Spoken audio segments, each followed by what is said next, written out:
CBSE का एक बहुत बड़ा फैसला 2025-26 सेशन से जो भी बच्चा डमी स्कूल से स्कूलिंग करेगा वो बोर्ड के एग्जाम में नहीं बैठ पाएगा, यानी वही बच्चा बोर्ड का एग्जाम दे पाएगा जो रेगुलर स्कूल जाता है। आज की इस वीडियो में बात करने वाले हैं डमी स्कूल क्या है, डमी स्कूल से स्कूलिंग करने वालों को क्या फायदे होते हैं और क्या नुकसान होते हैं, दोनों के ऊपर बात करेंगे। मैंने अपने 15-16 साल के एक्सपीरियंस में दोनों प्रकार के बच्चों को पढ़ाया है, उनके जीवन में क्या फायदे क्या नुकसान आए हैं उसके बारे में बात करेंगे एंड फाइनली बात करेंगे इसके कंक्लूजन के बारे में। तो चलिए आज की वीडियो को स्टार्ट करते हैं। सबसे पहले बात करते हैं डमी स्कूल क्या है, अगर आपको ना पता हो फिर इसके फायदे नुकसान पर चलेंगे। डमी स्कूल का मतलब क्या होता है, जब एक बच्चा 11th या फिर 12th क्लास में आता है तो वो कहीं ना कहीं अपने एंट्रेंस एग्जाम की तैयारी भी करना चाहता है, जैसे कि जेई का एग्जाम हो गया, नीट का एग्जाम हो गया या फिर कोई भी और एंट्रेंस एग्जाम हो गया। तो कहीं ना कहीं उन कोचिंग सेंटर्स में जहां पे ये बच्चा पढ़ता होता है उनकी बहुत ज्यादा लंबी लंबी क्लासेस चलती हैं। फिर बच्चे को सीबीएसई की ट्यूशन भी जाना होता है, एंट्रेंस एग्जाम की भी तैयारी करनी होती है, तो कहीं ना कहीं उसको समय नहीं मिल पाता है। तो मॉर्निंग में वो कोचिंग सेंटर की क्लास जाता है और उनमें से कुछ बच्चे ऐसे भी होते हैं जो शाम को सीबीएसई की कोचिंग भी लेते हैं। तो इस चक्कर में वो सारे के सारे बच्चे स्कूल नहीं जा पाते हैं। अब डमी स्कूल का मतलब क्या होता है, जब एक बच्चा किसी स्कूल से परमिशन ले लेता है कि मैं स्कूल नहीं आऊंगा, फाइनल में बस एग्जाम देने आऊंगा, मैं स्कूल रेगुलर नहीं आऊंगा, लेकिन मेरी अटेंडेंस मुझे मैटर नहीं करनी चाहिए। इन शॉर्ट, आप स्कूल जाते नहीं हो लेकिन आप लास्ट के दिनों में एग्जाम देने, प्रैक्टिकल देने जाते हो बस, लेकिन आपके पर्चे पे आप स्कूलिंग ही रहते हो। उसको बोलते हैं डमी स्कूल, यानी कि एक प्रकार से नकली स्कूल हो गया जहां पे आप सिर्फ एग्जाम देने जाओगे। तो वो जो बचा हुआ टाइम होता है आपके पास मॉर्निंग का, वहां पे अपने एंट्रेंस की कोचिंग करते हो। ऐसा बहुत सारे बच्चे करते हैं और कुछ कुछ स्टेट्स के कुछ कुछ जगहें हैं जहां पे डमी स्कूल तो बहुत ज्यादा बच्चे कर रहे हैं, मतलब मोस्ट ऑफ द बच्चे 11th-12th के साइंस साइड के डमी स्कूल से ही स्कूलिंग कर रहे हैं। अब ये तो क्लियर हो गया होगा कि डमी स्कूल का मतलब बच्चा स्कूल नहीं जाएगा लेकिन वो लास्ट के एग्जाम देने जाएगा और बाकी दिन जो सुबह के उसके पास समय है वो एंट्रेंस एग्जाम की कोचिंग जाएगा, या फिर अगर वो ऑनलाइन कुछ पढ़ाई कर रहा है तो घर पे बैठ के पढ़ेगा, लेकिन वो स्कूल नहीं जाएगा। इन शॉर्ट, डमी स्कूल का मतलब ये है। और रेगुलर स्कूलिंग का मतलब है आप रोज स्कूल भी जा रहे हो, फिर वहां से वापस आने के बाद अपनी पढ़ाई भी कर रहे हो, चाहे आप किसी इंस्टीट्यूट जा रहे हो। कई बच्चे वीकेंड बैच भी ज्वाइन कर लेते हैं एंट्रेंस एग्जाम का, सैटरडे संडे वाला। अब सीबीएसई ने इस साल क्या डिसीजन लिया है कि भाई जो भी बच्चा डमी स्कूल से स्कूलिंग कर रहा होगा उसको बोर्ड के एग्जाम में बैठने नहीं दिया जाएगा। अब वो कैसे रेगुलेट करेंगे, उन्हें कैसे पता चलेगा, ये सारी अब बहुत डिटेल बात है। वो सीबीएसई के कुछ ना कुछ प्रोसेस होंगे जिससे वो पता लगाएंगे बच्चे ने डमी स्कूल दिया है नहीं दिया है, कैसे पता लगाएंगे पता नहीं। देखा जाए तो ये कुछ हद तक इलीगल भी था, बिकॉज कई जगहों पे बच्चों की अटेंडेंस फेक लगा के उनको फाइनल एग्जाम में बैठाया जाता था और उनको अलाउ कर दिया था कि वो सिर्फ एग्जाम देने हैं, तो ये कहीं ना कहीं इलीगल भी था। अब सीबीएसई इस पे कैसे एक्शन लेने वाली है, कैसे पता लगाएगी कोई बच्चे ने डमी स्कूल दिया है रेगुलर स्कूल दिया है, वो उनका एक प्रोसेस होगा। आज की वीडियो में बात करेंगे डमी स्कूल के फायदे क्या है, नुकसान क्या है। तो सबसे पहले फायदों के बारे में बात करते हैं। जी हाँ, डमी स्कूल के फायदे तो थे लेकिन नुकसान भी थे, दोनों के बारे में बात करेंगे।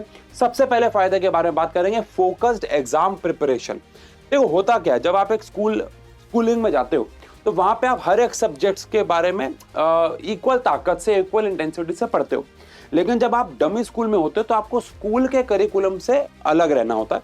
आप एंट्रेंस कोचिंग जाते हो और वहां पे आपकी पढ़ाई सिर्फ और सिर्फ जैसे कि मान लो आप स्कूल में पढ़ रहे हो, आप स्कूल के टीचर हो गए, उनको तो इससे कोई लेना देना नहीं है ना कि आप जेई का एग्जाम देने वाले हो या आप नीट का एग्जाम देने वाले हो या आप फार्मेसी में जाने वाले हो, एनडीए में जाने वाले हो, सीयूईटी का एग्जाम देने वाले हो। लेकिन एंट्रेंस में तो आपने जेई की एंट्रेंस कोचिंग ज्वाइन करी है या नीट की एंट्रेंस कोचिंग ज्वाइन करी है, तो ऑब्वियस सी बात है, एक फायदा तो ये होता है कि आप फोकस्ड एग्जाम प्रिपरेशन कर पाते हो, उसी करिकुलम पे चलते हो जिस करिकुलम से आपका एंट्रेंस एग्जाम आने वाला है। उसी प्रकार के मॉक टेस्ट होते हैं, उसी प्रकार के आपके टेस्ट होते हैं, उसी प्रकार से आपकी पढ़ाई होती है। अगर आपका एंट्रेंस एग्जाम एमसीक्यू बेस्ड है तो एमसीक्यू की तैयारी ज्यादा करवाई जाएगी, फोकस्ड एग्जाम प्रिपरेशन आपकी हो पाती है। सेकंड, अगर बात करें तो पर्सनलाइज्ड पेस, आप अपना खुद का देखा जाए तो अपने खुद की स्पीड पे चल पाते हो। जब आप किसी कोचिंग सेंटर जाते हो, स्कूल में नहीं जाते हो, तो आपके पास अगेन कुछ बच्चे ऐसे मैंने बताया जो वीकेंड बैच में जाते हैं, जो स्कूल भी जा रहे हैं और एंट्रेंस एग्जाम की कोचिंग भी ले रहे हैं। वो बेचारे बच्चे दो जगह फंस जाते हैं, एक तो उनका स्कूल का करिकुलम भी है, स्कूल के भी जिन्हें टेस्ट हो रहे हैं, वीकली टेस्ट हो रहे हैं, एनुअल टेस्ट भी हो रहे हैं, हाफ ईयरली टेस्ट जो भी हो रहे हैं, और कहीं ना कहीं उनके एंट्रेंस एग्जाम वाले कोचिंग सेंटर पे तो टेस्ट हो ही रहे। तो जब कोई बच्चा नॉन स्कूलिंग करता है, डमी स्कूल करता है, तो वो अपनी पर्सनलाइज्ड पेस पे चल सकता है, वो अपना खुद का स्केड्यूल बिल्ड कर सकता है कि मैं इतने से इतने बजे जाऊंगा, एंट्रेंस एग्जाम, उसके मेरा पूरा शाम खाली है, मैं शाम को ये पढ़ूंगा, शाम को ये पढ़ूंगा, अपना खुद का टाइम टेबल बना पाता है। टाइम टेबल के ऊपर बहुत सारी वीडियोस हमने बनाई है साइंस एंड फन मोटिवेशन वाले चैनल पे। लेकिन एक पर्सनलाइज पेस, अपने खुद की स्पीड पकड़ सकता है वो एंट्रेंस एग्जाम की कोचिंग में जाके, और बाकी दिन बचा हुआ होता है तो अपना बैकलॉग वगैरह पूरा करता है। बट अगर बच्चा स्कूल भी जा रहा है, एंट्रेंस एग्जाम के कोचिंग में जा रहा है, तो उसके पास अपना खुद का समय कुछ बचता ही नहीं है। ये तो एक फैक्ट है, मतलब ये तो कोई झूठ है ही नहीं। Better result in entrance exam, ये भी कोई दो राय नहीं है कि अगर आप एंट्रेंस एग्जाम, यार अगर आप एक एथलीट हो और आप सारे स्पोर्ट्स खेल रहे हो तो आप सब में थोड़े थोड़े अच्छे होगे, लेकिन अगर आप सिर्फ फोकस करते हो रनिंग पे तो आप रनिंग में बहुत बेहतरीन होते जाओगे। ऑब्वियस बात है, फिर आप जैवलिन थ्रो में अच्छे नहीं होगे, लेकिन रनिंग में आप बहुत बेहतर होगे, बिकॉज आपका फोकस सिर्फ रनिंग है। तो जब आप किसी डमी स्कूल में रहते हो तो आप सीबीएसई पे आपका उतना फोकस नहीं रहता है। इसके क्या नुकसान है, वे नुकसान पे आएंगे, लेकिन फायदा ये है कि हाँ, आपके बेटर रिजल्ट आते हैं एंट्रेंस एग्जाम में। लेकिन मैं ऐसे बच्चों को भी जानता हूं जिनके एंट्रेंस एग्जाम में बेटर रिजल्ट आया, लेकिन उनका सीबीएसई में एलिजिबिलिटी लाइक मार्क्स भी नहीं आए कि वो एंट्रेंस एग्जाम में आगे जाके अपना एडमिशन ले पाए। द ओनली पॉइंट इज कि नुकसान पे आ रहे, लेकिन फायदा सच में है ये। जो बच्चे सिर्फ एंट्रेंस जाते हैं और डमी स्कूल के होते हैं और अच्छे पढ़ाई में होते हैं, अपना फोकस रहता है पढ़ाई को लेके, वो बेहतर रिजल्ट लेके आ पाते हैं एवरेजली। ऐसे बच्चे भी देखे हैं जो दोनों करते हैं और डमी स्कूल वालों से बेहतर मार्क्स लाए हैं, और ऐसे बच्चे भी हैं जो डमी स्कूल के और तो दोनों प्रकार के बच्चे, मैं एवरेज बात कर रहा हूँ कि हाँ ये बेहतर है। अगर आप डमी स्कूल लेते हैं तो आप एंट्रेंस में ज्यादा फोकस कर पाएंगे, तो एंट्रेंस एग्जाम में आपके मार्क्स भी ज्यादा बेहतर आएंगे। टाइम मैनेजमेंट एक बहुत बड़ा इशू रहता है। देखो 24 घंटे हैं टोटल, 8 घंटे सो गए, 2-4 घंटे इधर उधर निकाल लिए तो बेटा कहीं ना कहीं 10 घंटे तो हट गए, 14 घंटे आपके पास बचते हैं। उसमें से आप 8 से 9, 10, 11, 12, 1, 2, 6 घंटे, 7 घंटे अगर आपने स्कूल में बिताए हैं तो कहीं ना कहीं आपके पास सेल्फ स्टडी, फिर कोचिंग सेंटर जाना, फिर होमवर्क, फिर कोचिंग सेंटर का होमवर्क, फिर स्कूल का होमवर्क, फिर फाइलें बनाना, ये सब आप मैनेज नहीं कर पाते हो। और कहीं ना कहीं देखा जाए तो टाइम मैनेजमेंट नहीं हो पाता। लेकिन डमी स्कूल अगर आप करते हो तो आप बहुत अच्छे तरीके से टाइम मैनेजमेंट कर पाओगे। आपके पास स्कूल वाले हिस्से, क्योंकि अगर आप 8 बजे स्कूल जा रहे हो तो मुझे लगता है बहुत सारे बच्चे ऐसे होंगे जो 7 बजे निकलते होंगे, कुछ बच्चे 6:30 बजे उठते होंगे, 7 बजे निकलते होंगे, तो कहीं ना कहीं यार 8-9 घंटे एवरेजली स्कूल में आपका जाता है। मैं वेस्ट नहीं बोलूंगा, लेकिन जाता है। तो कहीं ना कहीं टाइम मैनेजमेंट हो ही नहीं पाता है। बहुत सारे बच्चे ऐसे हैं हमारे पास जो शुरुआत के साल की शुरुआत में स्कूल भी गए और वीकेंड बैच में एंट्रेंस कोचिंग भी गए। एंट्रेंस में वीकेंड बैच में लंबी लंबी क्लास होती है, हमारे यहाँ भी पढ़ते गए, शाम को बर्न आउट हो गया, नहीं कर पाए। तो टाइम मैनेजमेंट हो पाता है अगर आप एक डमी स्कूल में हो, तो फायदे बता रहा हूं मैं आपको। And last but not the least, less distraction होता है स्कूल के अंदर। एक्स्ट्रा करिकुलम एक्टिविटीज होती है, ये है नुकसान में भी मैं डालूंगा अभी देखना। लेकिन स्कूल में बहुत सारी चीजें ऐसी हैं जो आपको एंट्रेंस एग्जाम के फोकस से हिला देती हैं। उसके फायदे भी हैं लेकिन उसके नुकसान भी हैं। तो लेस डिस्ट्रैक्शन है अगर आप डमी स्कूल में जाते हो, क्योंकि स्कूल में आप बहुत सारी ऐसी एक्टिविटीज में इंडल्ज होना पड़ता है आपको, जो कहीं ना कहीं आपको लाइफ में हो सकता है अगर फायदा ना दे, हो सकता है दे भी दे। एग्जाम्पल के तौर पे अगर let us suppose annual day की प्रिपरेशन और आपको उसमें जाना ही पड़ेगा, कुछ कंपलसरी है, तो डमी स्कूल में वहां से आप बच जाते हो। या फिर आज पूरे दिन लेट से एक फंक्शन होना है बिकॉज बाहर के कुछ बड़े बड़े लोग आने हैं, तो उसमें पूरा दिन आपका चला गया। कभी ग्रीन डे मना रहे हैं, कभी टीचर डे मना रहे हैं। मैं अगेन कह रहा हूं, ये इसके फायदे भी हैं अपने आप में जो कि मैं आगे ला रहा हूं, लेकिन नुकसान भी हैं। एक ऐसे बच्चे के लिए जिसने ठान लिया है कि यार मुझे जेईई का एग्जाम देना है, मुझे नीट का एग्जाम देना है, डॉक्टर बनना है, उसके लिए तो ये सब डिस्ट्रैक्शन वाली बात हो जाती है। इसके फायदे हैं मैं बताऊंगा, लेकिन नुकसान में भी डालूंगा। तो प्रॉज में मैं यहाँ पे डाल रहा हूं कि अगर आप डमी स्कूल लेते हो तो आपको ये डिस्ट्रैक्शन से बचने का मौका मिलेगा। तो ये सारे तो हुए फायदे अगर आप डमी स्कूल में जाते हो। लेकिन अगर आप डमी स्कूल में जाते हो तो नुकसान क्या है, इसके ऊपर बात करेंगे। और शायद इन्हीं नुकसान के चलते सीबीएसई ने डिसीजन लिया है। वीडियो को आगे बढ़ाने से पहले सबसे पहले आप मुझे बताओ कमेंट सेक्शन में आपके हिसाब से डमी स्कूल अच्छा है या बुरा है। आपको बस कमेंट सेक्शन में लिखना है डमी स्कूल इक्वल्स टू अच्छा या डमी स्कूल इक्वल्स टू बुरा। फिर मैं आगे चल रहा हूं इसके नुकसान पे। अब नुकसान पे आए तो देखो, सबसे पहला नुकसान तो यही है कि ये पहले भी कुछ हद तक इलीगल था और अब भी सीबीएसई ने इसको मना कर दिया है कि भैया नहीं करना है। बट फिर भी आपको पता है ये 100% रुकने वाला तो नहीं है। मुझे नहीं पता सीबीएसई कैसे चेक करेगी कोई बच्चा टेंडिंग या नॉन टेंडिंग, डमी स्कूल का है, रेगुलर स्कूल का है, लेकिन होगा तो ये अभी भी आप भी जानते हो, होना तो नहीं चाहिए। लेकिन आओ इसके नुकसान पे चलते। लेकिन नुकसान पे पहुंचने से पहले अब आप कह रहे हो कि सर इसके फायदे भी है नुकसान भी है, तो आपने तो हमें कंफ्यूज कर दिया। मैं लास्ट में कंक्लूजन दूंगा इसका कि मेरे हिसाब से आपको क्या करना चाहिए, मेरे अकॉर्डिंग क्या करना चाहिए। लेकिन ये तो फैक्ट है बहुत बड़ा कि अगर आप सिर्फ और सिर्फ एंट्रेंस एग्जाम की कोचिंग लेते हैं और वहां पे जहां पे आप एंट्रेंस एग्जाम की कोचिंग ले रहे हैं वहां पे आप सीबीएसई या बोर्ड के एग्जाम की तैयारी नहीं करते, कहता हर कोई है, करवाते बहुत लिमिटेड लोग हैं, तो कहीं ना कहीं आपके फाउंडेशन जो है वो कमजोर हो जाएगी। इस पे मैं आता हूं। चलो आओ ऐसा करते हैं, नुकसान पे आते हैं। सबसे पहला है लैक ऑफ सोशल लाइफ। ये बात बिल्कुल फैक्ट है। अगर कोई बच्चा सिर्फ और सिर्फ एंट्रेंस एग्जाम की कोचिंग करने जाता है तो उसके बैच में कुछ बच्चे होते हैं जो सब एक माइंडसेट से आए हुए होते हैं। सबका माइंडसेट मोस्टली एक ही होता है। कुछ कुछ बच्चे होते हैं जो घर वालों के कहने पर जबरदस्ती आए हुए होते हैं, बट सबका माइंडसेट एक ही होता है कि वो है कि उनको एंट्रेंस एग्जाम क्रैक करना। तो वो उसी रैट रेस में चलते हैं। मैं इसको रैट रेस ही बोलूंगा, क्योंकि बिकॉज वहां पे 10% बच्चे ही होते हैं जो जेन्युइनली चाह रहे होते हैं, बाकी तो बस एक भेड़ चाल में भाग दौड़े चले आए।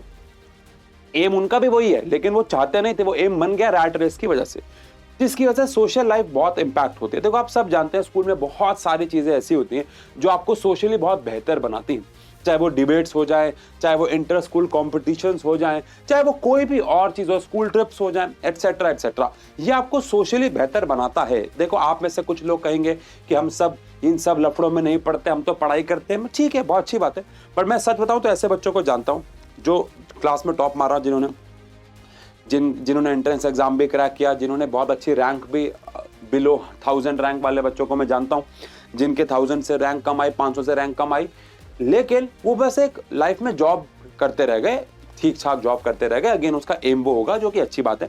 लेकिन आज भी मैं उनसे जब मिलता हूं तो वो ऐसे ही रहते हैं, उनका सर झुका रहता है, या वो सोशली बहुत इंट्रोवर्ट टाइप के हैं, या अगर उनको एक अपने काम से हटकर टास्क दे दी जाए तो थोड़ा सा नहीं कर पाते। इसमें कोई बुराई नहीं है, सबका अपना अपना फोटे होता है, बट मैं आपको बता रहा हूं कि सोशलाइज नहीं हो पाओगे आप ज्यादा अगर आप स्कूल लाइफ से थोड़ा सा हट जाओगे। स्कूल लाइफ का अलग फन है, अलग मजा है, एक्स्ट्रा चीजें होती है, वो भी है। देखो ये फायदा तो है, ठीक है ना।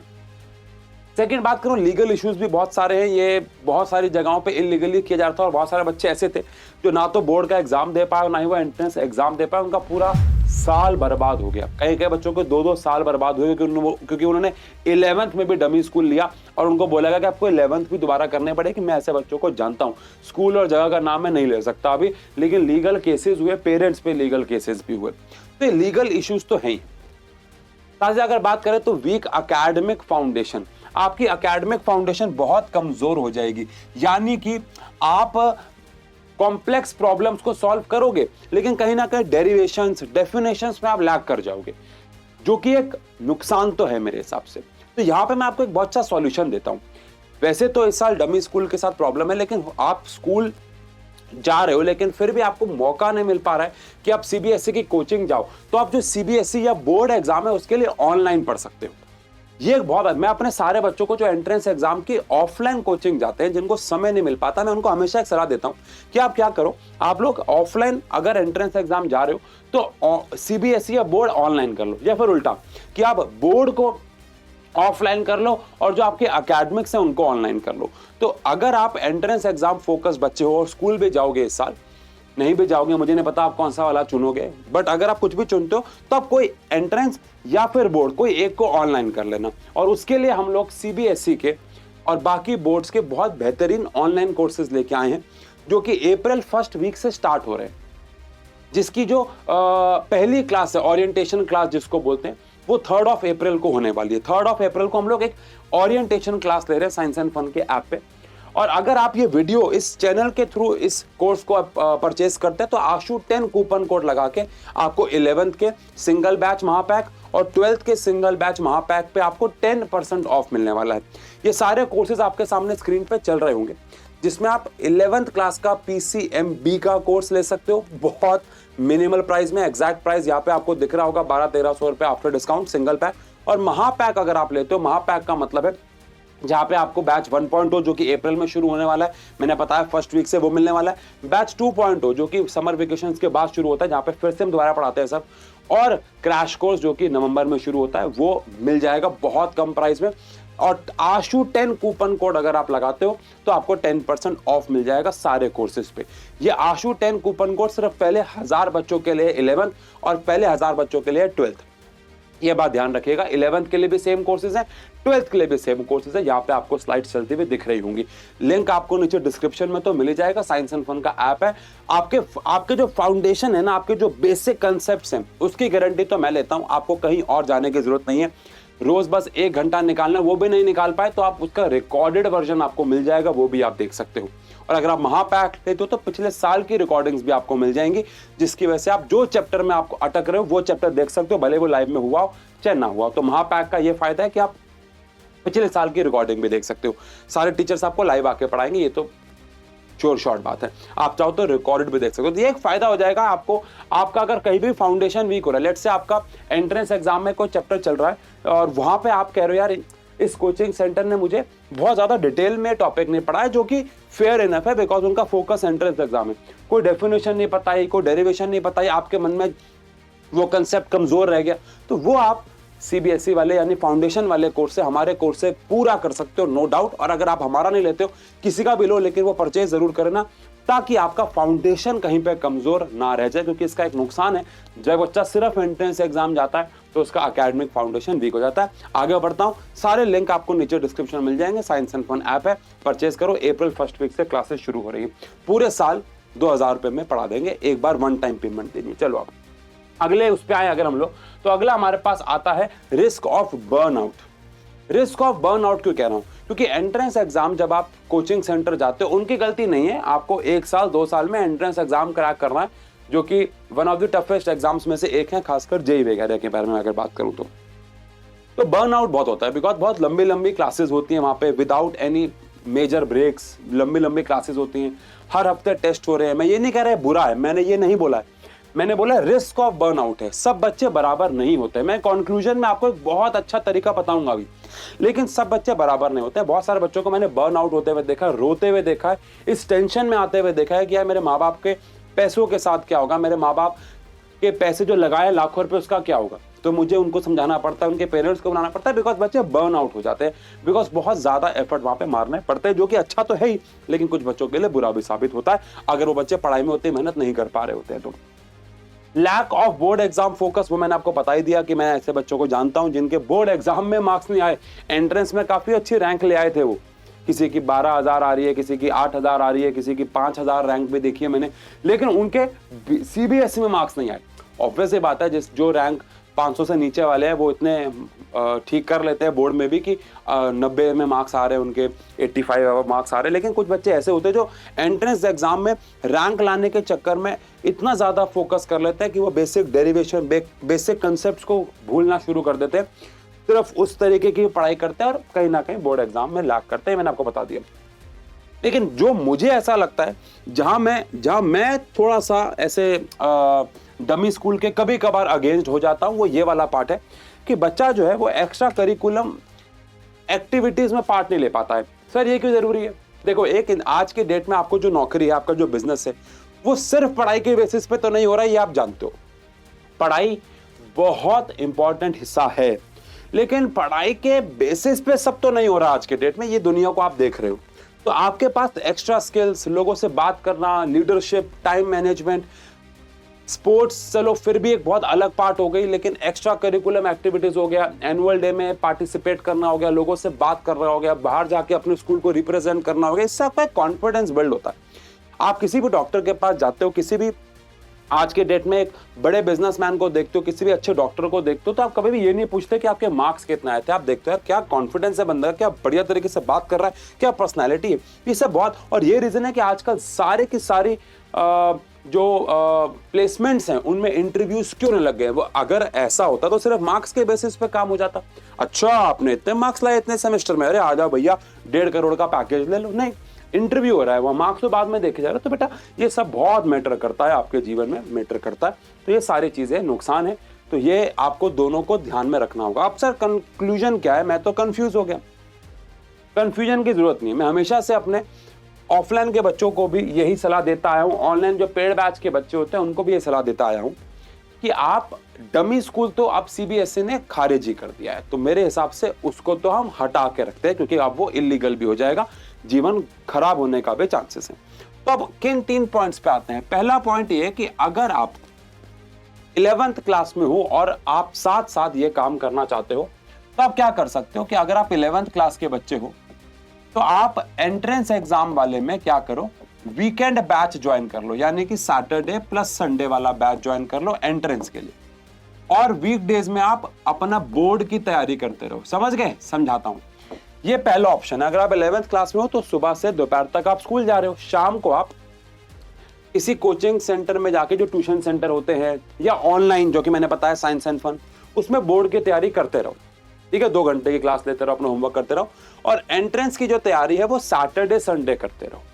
ये मेरे हिसाब से बहुत अच्छा ऑप्शन होता है, क्योंकि मोस्टली स्कूलों की छुट्टी सैटरडे को ऑफ होता है। नहीं तो कर लो, ठीक है ना, क्योंकि सिर्फ सैटरडे को छुट्टी करने से आपके अटेंडेंस पे कोई फर्क नहीं आने वाला उतना, अनटिल अनलेस स्कूल में सैटरडे को कुछ इंपॉर्टेंट हो रहा है, कहीं ना कहीं तो सैक्रिफाइस होगा ही होगा। तो ये एक सबसे अच्छा ऑप्शन मेरे को लगता है कि 11th क्लास के बच्चे के लिए।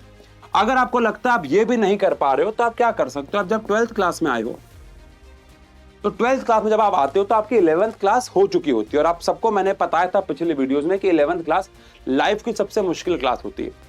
तो इसलिए कई बच्चे 11th क्लास में एंट्रेंस नहीं ज्वाइन करते। तो अगर आप ऐसे हो जो आप ये 3 चीजें नहीं झेल पाओगे, स्कूल, फिर आपके CBSE की तैयारी, फिर आपके एंट्रेंस एग्जाम के, अगर आप ये 3 नहीं झेल पाओगे, इतना मेहनत करने वाले बच्चे नहीं हो, रोज 6 घंटा नहीं पढ़ सकते सेल्फ स्टडी, 5 घंटा 4 घंटा नहीं पढ़ सकते सेल्फ स्टडी, तो ये मुश्किल है। फिर आप 12th के साथ कर सकते हो। फिर 12th में भी आप ये करो कि आप वीकेंड बैच ज्वाइन कर लो एंट्रेंस का, सेम है। बस इसमें आपको क्या नुकसान होगा कि अगर कोई बच्चा 11th क्लास से एंट्रेंस ज्वाइन कर रहा है तो आप उससे 1 साल पीछे हो जाओगे एंट्रेंस में।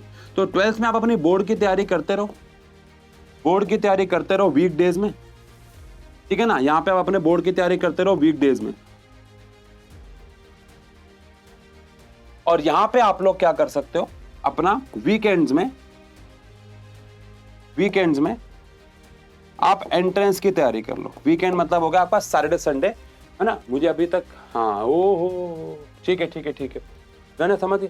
तो यहाँ पे मुझे लगा था कि मैंने प्रोज एंड कॉन्स में लिखा हुआ है, बट ऐसा नहीं है। ठीक है, चलो, वीकडेज में आप अपने 12th की तैयारी करो बोर्ड की। बेटा आपको पता होगा 12th का बोर्ड का पेपर भी फिजिक्स का मुश्किल आया था, तो अब आप CBSE बोर्ड को हलवा मत समझो, और वीकेंड में अपने एंट्रेंस की तैयारी कर लो, स्कूल भी जाओ। लेकिन इसके अलावा जो एक ऑप्शन होता है वो होता है ड्रॉप करने का, ठीक है ना। अगेन ये आपको अपने पेरेंट्स से बात करनी होगी, बेटा ये कोई ऐसा छोटा मोटा डिसीजन तो है नहीं कि आप ऐसे ले लो। तो आप अपने पेरेंट्स से बात करो कि यार क्या मैं डमी स्कूल कह रहा हूँ, क्या मैं ड्रॉप ले सकता हूँ। हाँ, अगर आप ड्रॉप ले सकते हो तो 11th 12th में आप अपना आराम से CBSE पे बोर्ड पे फोकस करो, फिर 1 साल ड्रॉप लेके आराम से, ना स्कूल जाने की टेंशन है आपको, ना आपको आपके अब बोर्ड एग्जाम की टेंशन है, अब आपका सिर्फ और सिर्फ फोकस एंट्रेंस होगा, तो वो भी कर सकते हो। ठीक है, तो मिक्सचर होना चाहिए दोनों चीज़ों का यार। सोशल लाइफ भी बहुत ज़रूरी है, पढ़ाई भी बहुत ज़रूरी है। इनका अगर मिक्सचर लेके आप चल पाए ना तो लाइफ में बहुत अच्छा करोगे, ये पक्का है। लेकिन सिर्फ एक चीज़ पर ध्यान दोगे तो चांसेस थोड़े से कम है, बस मैं ऐसा मानता हूँ अपने इतने सालों के एक्सपीरियंस से। बाकी CBSE के लिए ऑनलाइन बैचेज में इतने प्राइस में आपको इतने इससे बेहतर बैच नहीं मिलेगा, ये मेरी गारंटी है। अप्रैल 1st वीक से बैचेस शुरू हो रहे हैं, लिंक आपको डिस्क्रिप्शन में मिल जाएगा। मिलते हैं। पहले 1000 बच्चों के लिए आशु 10 कूपन कोड है। ये वीडियो देखने के बाद जैसे आप इंटरेस्टेड हो जाएं जाके बैच परचेज करना, because after 1000 batches 11th and 12th के, चाहे कोई बैच लो आप, वो कूपन कोड को इनवैलिड बताएगा। ठीक है जी, मिलते हैं। आई होप आप अपने लाइफ का डिसीजन बहुत सोच समझ के लेंगे, जल्दबाजी में कुछ नहीं करेंगे। Thank you so much, love you, best of luck.